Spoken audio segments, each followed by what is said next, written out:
While it would have been far more lucrative for Michael Jackson to go out on the road alone, the motivation behind the Jacksons' reunion tour was about more than just money. Michael was doing it out of love and for family, making a point to individually introduce his brothers during its announcement. For the other Jacksons, however, the financial stakes were enormous. On the back of Michael's incredible wave of success, and the singer publicly proclaiming that this would be the very last tour with the group, they felt pressure to make the most of this final victory lap. With boxing promoter Don King offering $3 million in upfront advances, he would act as tour promoter in association with Joseph and Catherine Jackson, the parents of the 6 members of the group. It was announced that the tour would include no fewer than 40 U.S. stadium dates beginning in May. Spread over 13 weeks, with Michael limiting himself to no more than 3 shows per week to conserve his energy, the tour was expected to attract around 1.2 million attendees. Depending on ticket prices, which were projected between $20 and $25, gross earnings were estimated between $24 million and $30 million. Assuming the higher figure and deducting $6 million for expenses, the net profit would stand at approximately $24 million. 85% of that total would go to the Jacksons, with the remainder divided among Don King, Joe, and Catherine Jackson. Each member of the group, Michael included, would earn roughly $3.4 million, while King would receive $1.8 million, and Joe and Catherine a combined $900,000. There was also early talk of a concert film and a live satellite broadcast of one of the shows. Other plans abounded: a Billie Jean-inspired feature film, a signature Michael Jackson leather jacket, trading cards, and a host of merchandising opportunities. Don King, ever the showman, boldly declared it would be, quote, the most profitable pop music tour ever. King then announced they had already secured a lucrative Pepsi sponsorship that alone guaranteed at least $5 million, with the potential to double that, making it, quote, the largest corporate sponsorship deal in rock history.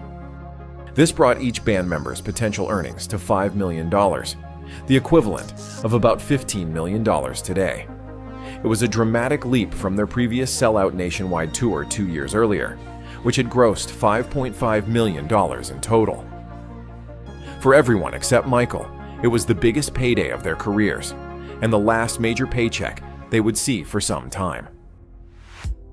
At the time, corporate sponsorships in music were rare. As one article noted, quote, Jovan Perfume reportedly paid $3 million to put its name on the Rolling Stones' 1981 tour, making Pepsi's potential $10 million deal unprecedented. Behind the scenes, the partnership had been carefully assembled. Don King served as the go-between, while Joe Jackson negotiated the terms. Pepsi's rivals, including Coca-Cola and even Atari, had tried and failed to sign Michael earlier that year. For Pepsi, landing the Jacksons was both a business coup and a symbolic victory in their ongoing cola war with Coke. At that time, Pepsi was the underdog, eager to shake off its second-place image. In Michael Jackson, they saw the ultimate symbol of youth and energy, the embodiment of the new generation they were desperate to reach. As Pepsi executive Roger Enrico proudly declared, quote, we are undertaking this venture because we believe the Jacksons are the top entertainers in the world. Under the terms of the deal, Pepsi would serve as both sponsor and advertiser, with the Jacksons agreeing to appear in television commercials, and Pepsi's branding to be featured on all tour tickets, promotional materials, posters, and possibly even tour merchandise. At the time, it was almost unheard of for a superstar musician to front a corporate campaign, making Michael not just a performer, but a global marketing force. Pepsi's ambitions didn't stop there. The company planned to integrate the tour into a broader cross-promotional campaign that included Burger King, which had recently switched its beverage supplier from Coca-Cola to Pepsi in what was described as the largest beverage changeover ever in the food service industry, worth $35 million. This meant Pepsi wasn't just sponsoring a concert, it was orchestrating a cultural takeover, merging soft drinks, fast food, and pop stardom into one massive campaign. Fans grabbing a Pepsi or a Burger King meal would be greeted by images of Michael and the Jacksons, the ultimate fusion of music and marketing.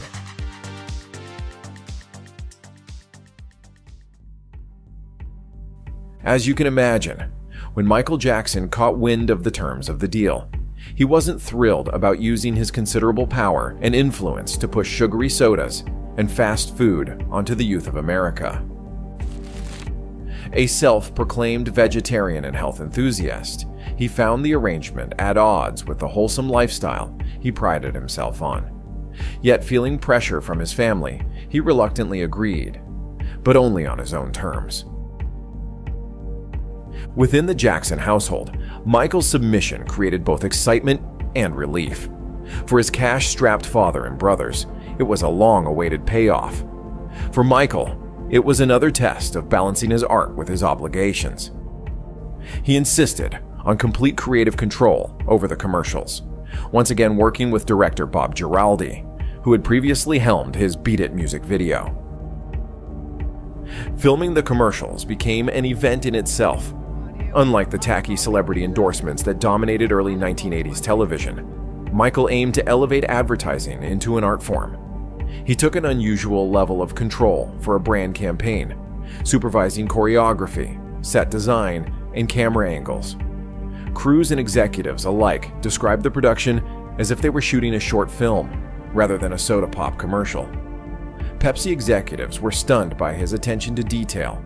Quote, "He's not just a performer, he's a director, a producer, an entire creative department." The concept for the first commercial, Street, featured Michael dancing through a city neighborhood with a group of kids, including a young Alfonso Ribeiro. It captured a sense of optimism and fun, portraying Michael as approachable and connected to ordinary people. The second, Concert, presents Michael Jackson the superstar and builds anticipation for the upcoming tour, with shots of screaming crowds, backstage chaos, and finally, the Jacksons taking the stage to a remixed version of Billie Jean that sang, "You're the Pepsi generation, guzzle down and taste the thrill of the day."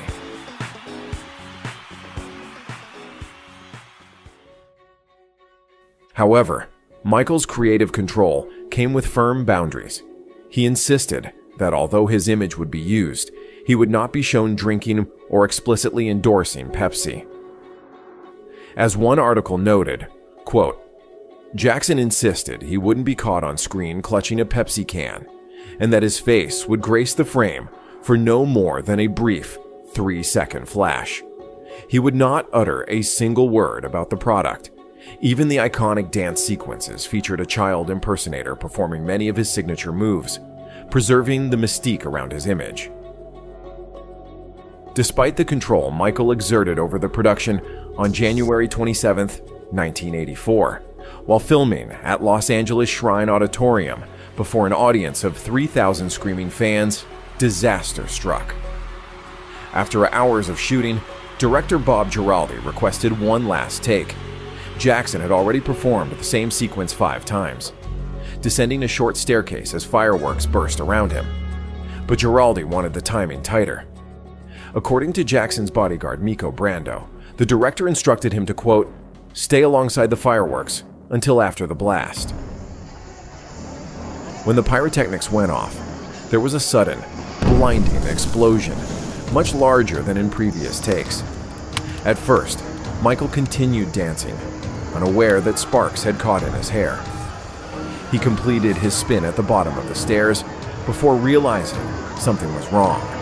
Witnesses recalled him shouting, "Tito! Tito!" before crew members rushed forward. Makeup artist Karen Fay later said, quote, "All his hair was gone, and there was smoke coming out of his head.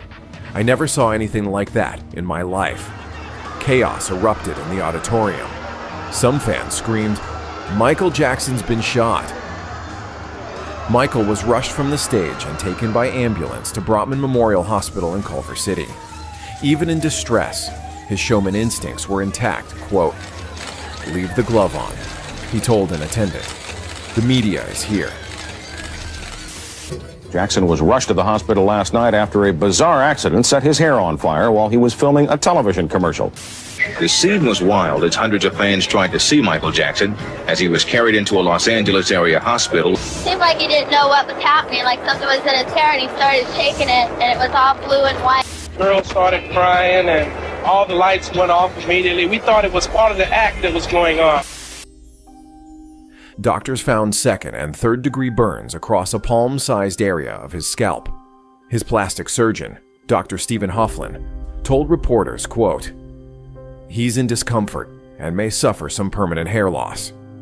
Outside the hospital, hundreds of fans gathered, while inside, the switchboard fielded more than 200 calls per minute. Although what the public saw were lighthearted photos of Michael smiling with staff the next day, the reality was far more serious. He reportedly stayed awake until 1 a.m. in pain before finally falling asleep. Privately, he was furious.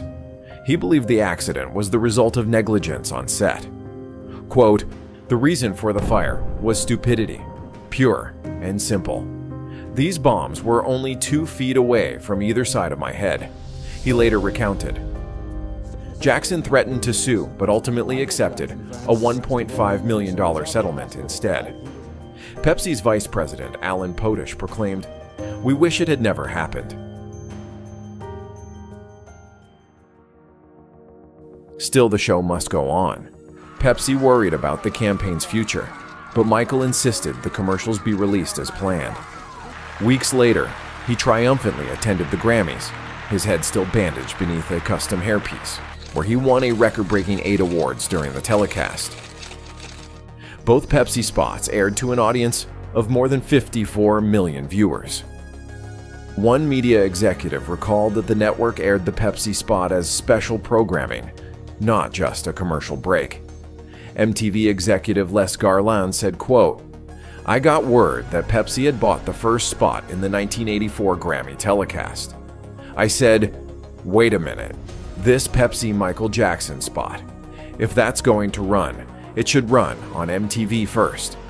MTV then created its own special programming around the television event, interviewing the director and premiering the commercials during its broadcast. The day after the commercial's debut, the buzz was electric.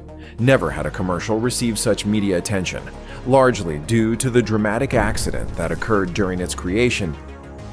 Pepsi claimed it had achieved roughly $3.5 million worth of free publicity within 24 hours. Stores reported bottlers running out of Pepsi as consumers rushed to buy the brand. In the months that followed, the accident only deepened the world's fascination with Jackson. Fans described his resilience as miraculous, and Pepsi capitalized on the sympathy, pushing the Pepsi Generation campaign harder than ever. Executives reported record sales, with Pepsi's U.S. market share surpassing Coca-Cola's for the first time in history. Although on the surface, it seems like this was just another groundbreaking triumph for Jackson, privately, Michael grew more withdrawn. The pain from the injury and his sense of vulnerability lingered. His lawyer, John Branca, told reporters, quote, "For all the money, this tour is not without its dangers.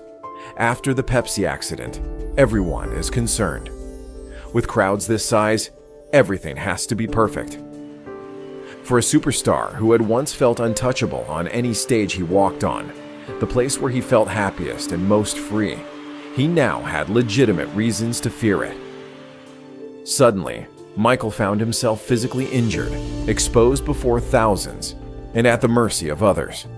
Given that Michael's appearance was central to his brand, the burns threatened his hair, his look, and his pristine performance persona.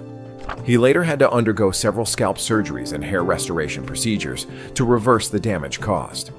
Resentment built as the accident occurred during a corporate commercial shoot. for an endorsement he'd been pressured into in the first place. The Jacksons' tour and the Pepsi deal were already high-stakes, high-pressure undertakings. Suffering an onset injury only deepened Michael's sense that business decisions were being driven by others, mainly his father and Don King, and that his own safety and priorities were taking a back seat. The incident unearthed deep-seated feelings of neglect and exploitation at the hands of his father, forcing him to question who was truly in control of his life and career. The physical trauma, combined with the looming demands of the massive tour, contributed to mounting anxiety and self-doubt over whether he would ever truly return to normal. But even then, normal wasn't enough. Michael Jackson needed to be extraordinary. The pressure to surpass himself was relentless. The expectations surrounding the much-hyped tour, coupled with the hysteria that had built since the release of Thriller, created an almost impossible standard to meet. At the height of Michael mania, and on the brink of overexposure, scrutiny from the press and public alike was at an all-time high. Every move, gesture, and appearance was dissected. The boy who once embodied innocence and joy on stage now found himself trapped by the very perfection he had created. Burdened by fame, family, and his own success, he was beginning to feel the real cost of becoming Michael Jackson.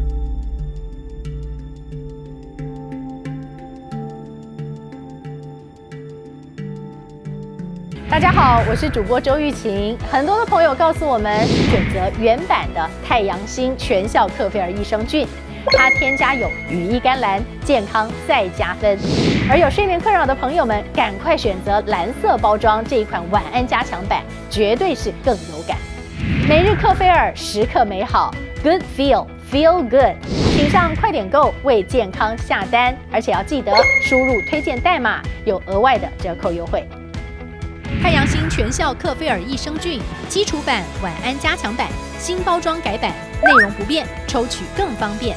要吃就吃最好的。